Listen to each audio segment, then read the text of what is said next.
오늘 이 새벽에 주신 하나님의 귀한 말씀 데살로니가 전서 4장 1절부터 12절 말씀입니다. 오늘 아침에는 거룩한 삶을 더욱 힘쓰라라는 말씀의 제목을 가지고 함께 은혜를 나누고자 합니다.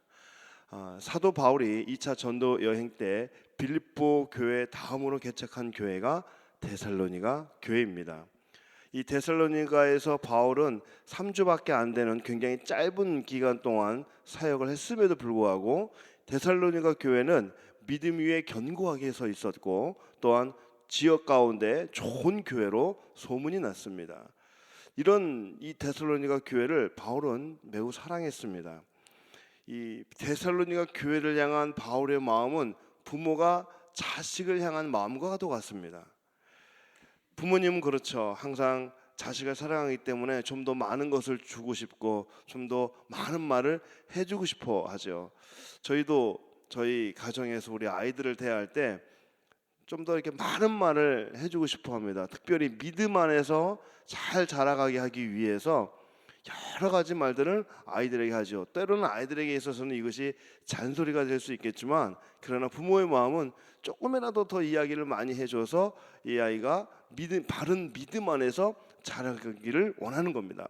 마찬가지로 사도 바울도 이 데살로니가 교회를 향해서 많은 말들을 해주고 싶었어요. 그래서 데살로니가전서 4장과 5장은 바로 그런 실천적인 부분에 대해서 바울이 말씀하고 있는 겁니다. 바울은 무엇보다도 데살로니가 교회를 향해서 하나님 앞에서 거룩한 삶을 살 것을 권면하고 있습니다. 본문 3절 말씀을 우리 같이 한번 읽어보도록 하겠습니다. 시작. 하나님의 뜻은 이것이니 너희의 거룩함이라 곧 음란을 버리고. 우리 7절도 같이 읽을게요. 시작. 하나님이 우리를 부르심은 부정하게 하심이 아니요 거룩하게 하심이니. 아멘. 여러분, 하나님의 성품은 거룩입니다. 거룩은 하나님의 성품입니다. 다시 말하면 하나님은 거룩하신 분입니다. 레위기 19장 2절 말씀에 이렇게 말씀합니다. 너는 이스라엘 자손의 온 회중에게 고하여 이르라. 너희는 거룩하라.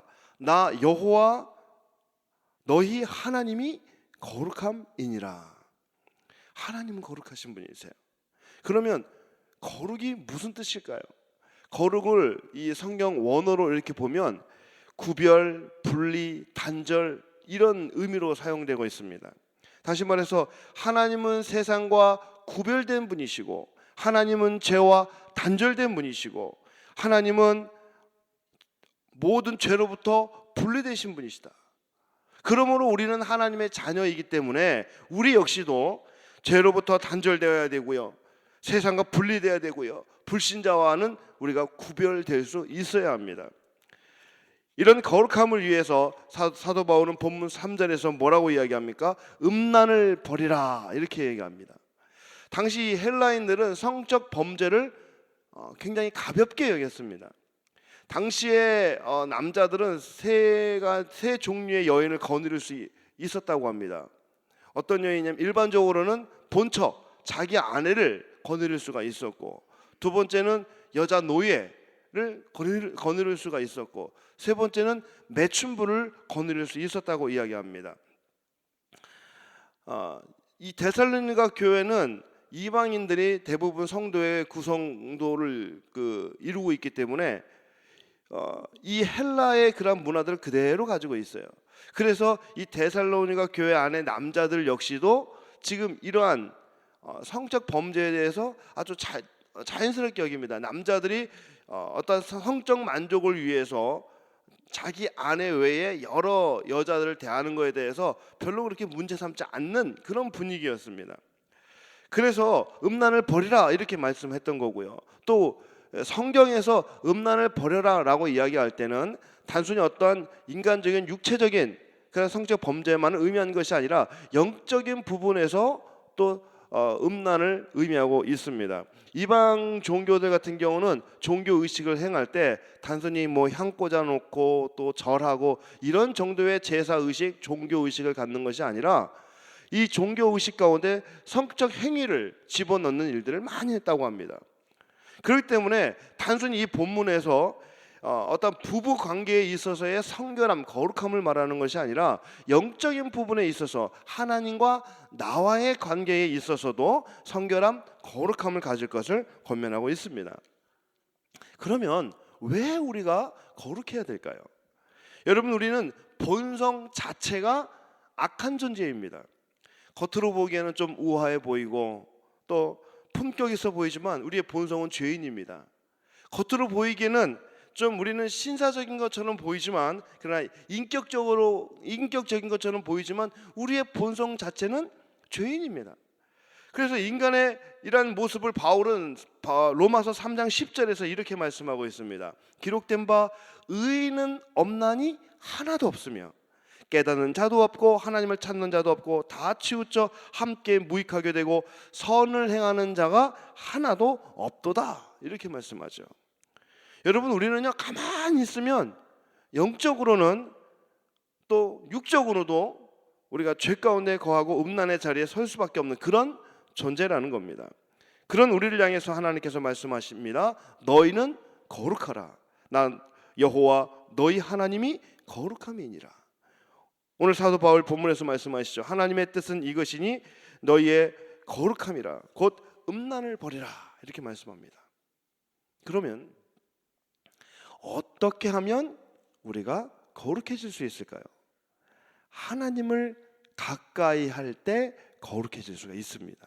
8절 말씀 보면요, 그러므로 저버리는 자는 사람을 저버리는 것이 아니요 너희에게 그의 성령을 주신 하나님을 저버림이니라.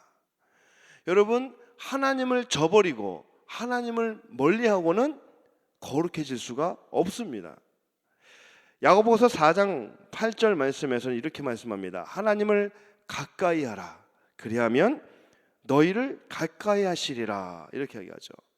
하나님을 가까이 한다는 말은 죄를 멀리 한다는 말이죠. 죄와 멀어진다는 것은 세상과 버타지 않겠다, 혹은 사단을 대적하겠다, 이런 의미인 겁니다. 우리는 빛에 가까울수록 우리는 그 빛으로 말미암아 우리에게 또 우리 스스로 빛을 발할 수 있는 겁니다. 우리가 빛 대신 하나님을 가까이 할 때 우리 또한 빛이 될 수 있고, 우리가 빛 대신 하나님을 가까이 할 때 그 하나님이 우리를 만나 주십니다. 그래서 잠언 8장 17절에서 이렇게 말씀합니다. 나를 사랑하는 자들이 나의 사랑을 입으며 나를 간절히 찾는 자가 나를 만날 것이니라. 여러분, 하나님을 가까이 하고 하나님을 만나기 위해서는 공식이 있습니다. 어떤 공식이냐면 우리가 잘하는 공식이에요. 말씀과 기도입니다. 히브리서 4장 12절에서 이런 말씀 있죠. 하나님의 말씀은 살아있고 운동력이 있어 좌우의 날성 어떤 검보다도 예리하며 혼과 영과 및 관절과 골수를 찔러 쪼개기까지 하며 또 마음의 생각과 뜻을 감찰하나니, 라고 말씀합니다. 살아계신 하나님의 말씀은 나의 죄됨을 발견하게 합니다. 살아계신 하나님의 말씀은 나를 변화시켜서 하나님의 자녀로 살 수 있게 만들어 준다라는 거죠. 하나님의 말씀이 내 안에 능력이 되는 거고요, 그 살아계신 하나님의 말씀이 내 속에서 역사할 때 우리는 거룩한 삶을 살 수 있고 거룩하게 될 수가 있는 겁니다. 그래서 우리가 말씀 위에 거해야 되는데 공식 두 번째 그거죠. 말씀뿐만 아니라 기도를 우리가 할 수 있어야 된다는 겁니다. 여러분, 우리가 전화기 혹은 셀폰을 가지고 다니잖아요. 이 셀폰 날씨 확인하고 혹은 뉴스 확인하려고 이 셀폰을 가지고 다닙니까? 아니죠. 이 셀폰 가지고 동영상 보고 카톡하려고 셀폰을 가지고 다닙니까? 아니죠. 가장 중요한 것은 이 셀폰을 통해서 누군가와 통화하고 누군가와 연락하고 누군가와 이야기하기 위해서 이 셀폰을 가지고 다니죠. 기도는 셀폰과도 같습니다. 그래서 우리는 기도로 하나님과의 대화를 나눌 수 있고 기도함으로 하나님과 가까이 할 수가 있습니다. 그래서 사도 바울은 디모데전서 4장 5절에서 이렇게 말씀하죠. 기도로 거룩하여 지으니라. 여러분, 기도할 때 우리가 거룩해질 수가 있는 겁니다. 기도를 통해서 하나님의 뜻을 알 수가 있고, 기도로 하나님의 기뻐하신 뜻을 우리가 깨달을 수 있는 겁니다. 기도는 우리를 거룩한 하나님의 사람으로 변화되게 만드는 그런 능력이 있습니다. 우리가 하나님을 가까이하고 거룩하게 하는 공식이 말씀과 기도라고 했죠. 그러면 이 공식을 가지고 오늘 우리의 삶에는 어떻게 적용할 수 있을까요? 오늘 우리의 삶에, 여러분 아침에 눈을 뜨면 어떤 분들은 신문을 가장 먼저 보는 분이 있어요. 셀폰을 통해서 오늘 어떤 뉴스가 떴나 확인하는 분들도 있습니다. 아침에 눈을 뜨면 어떤 분들은 건강을 위해서 자신의 시간을 활용하는 분들도 있습니다. 그런데요, 사랑하는 여러분, 여러분의 삶 속에서 여러분은 아침에 눈을 뜨면 첫 시간을 누구를 위해서 사용하고 있습니까? 어떤 분들은 아침에 눈을 뜨면 하나님의 말씀을 펴고 그 말씀을 묵상하는 분들도 있습니다. 오늘 이 새벽에 나오신 분들 정말 감사드리는데요, 어떤 분들은 정말 아침에 눈을 뜨면 새벽 제단을 쌓으며 첫 시간을 하나님께 드리는 분들도 있습니다. 우리 새벽 예배 가운데 저희 교회 목사님들이 6시까지 모든 설교와 기도를 맞춰줄 것을 권면하고 있어요. 목사님들에게 이유가 있습니다. 왜냐하면 DC로 출근하는 분들이 계세요. 그래서 6시 전에 맞춰야 이분들이 출근하는데 지장이 없어요. 출근하기 전에 먼저 새벽잠에 엎드려서 기도하는 분들이 계십니다. 또 우리 성도님들 가운데 그런 분들도 계세요. 출근하면 사업장을 한 바퀴를 돌면서 내 사업장의 첫 시간을 하나님께 드리는 겁니다. 사업장을 그 내부를 돌면서 하나님께 기도하는 겁니다. 또 출근을 하면 내 직장의 책상 앞에 앉아서 제일 먼저 하나님께 기도하는 겁니다. 첫 번째 시간을 하나님께 드리는 거예요. 거룩한 삶을 위해서 어떤 분들은요, 첫 열매를 하나님께 드리기도 합니다. 제가 이런 분들 참 많이 봤는데, 첫 월급, 첫 주급을 하나님께 드리는 분들을 참 많이 봤습니다. 어떤 분들은 식당을 하시는데 첫 번째 손님을 통해서 나오는 수익, 매일 첫 번째 오는 손님을 통해 나오는 수입은 하나님의 것, 그렇게 해서 드리는 분들도 제가 봤습니다. 제 친구 목사님이 전라도 그 시골에서 시골교회 목회를 하는데 그분이 그래요. 추수 때가 되면 농사를 지면 성도님들이 첫 열매는 전부 다 교회로 가지고 온다는 거예요. 이건 신앙입니다. 이건 믿음입니다.